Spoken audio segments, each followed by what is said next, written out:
Welcome to our channel. నేను మీ నవీన్. 5గురితో మొదలైన grand finale ఎపిసోడ్లో మొదట సంజన ఇమ్మాన్యుయల్ ఎలిమినేట్ అవ్వగా 15 లక్షల సూట్ కేస్ ఆఫర్తో డెమాన్ పవన్ ఎలిమినేట్ అయ్యాడు. బిగ్ బాస్ ఇచ్చిన 20 లక్షల రూపాయల గోల్డెన్ బ్రీఫ్ కేసును కూడా వద్దనుకొని చివరి వరకు విజయంపై నమ్మకంతో నిలబడ్డాడు కళ్యాణ్. ఆ నమ్మకమే కళ్యాణ్ను విన్నర్ని చేసింది. ఇక విన్నర్గా కళ్యాణ్ ఎంత ప్రైజ్ మనీ గెలుచుకుంటాడనేది ఇప్పుడు ఆసక్తికరంగా మారింది. అయితే టైటిల్ విన్నర్ కళ్యాణ్ 35 లక్షల రూపాయల ప్రైజ్ మనీ గెలుచుకున్నాడు. దాంతో పాటుగా షో స్పాన్సర్లో ఒకరైన రాఫ్ గ్రిప్పింగ్ 5 లక్షల రూపాయల క్యాష్ ప్రైజ్ అందజేసింది. అలాగే మారుతి సుజుకి విక్టోరీస్ కార్డును కూడా కళ్యాణ్ సొంతం చేసుకున్నాడు.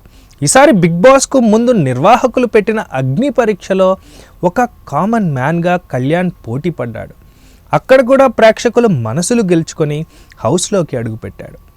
సిఆర్పిఎఫ్ జవాన్ అయిన కళ్యాణ్కు చిన్నప్పటి నుంచి సినిమాలంటే ఎంతో ఇష్టం. నిర్వహిస్తున్న అగ్ని పరీక్ష గురించి తెలుసుకొని అప్లై చేసుకున్నాడు. అలా సామాన్యుల నుంచి హౌస్లోకి అడుగుపెట్టిన తొలి కంటెస్టెంట్ కూడా కళ్యాణ్నే. తనను ప్రేమించిన వారికి, తనను నమ్మి ఓటు వేసిన వారికి శిరస్సు వంచి నమస్కరిస్తున్నట్లు కళ్యాణ్ చెప్పాడు. ఈ సీజన్లో ప్రియా, శ్రీజ, తనుజలు తనను ఎంతో సపోర్ట్ చేశారని వారికి ప్రత్యేకంగా థ్యాంక్స్ చెప్పాడు. ఒకానొక సమయంలో తనకు ధైర్యం ఇచ్చి ముందుకు పంపిన వ్యక్తి తనుజ అని చెప్పాడు.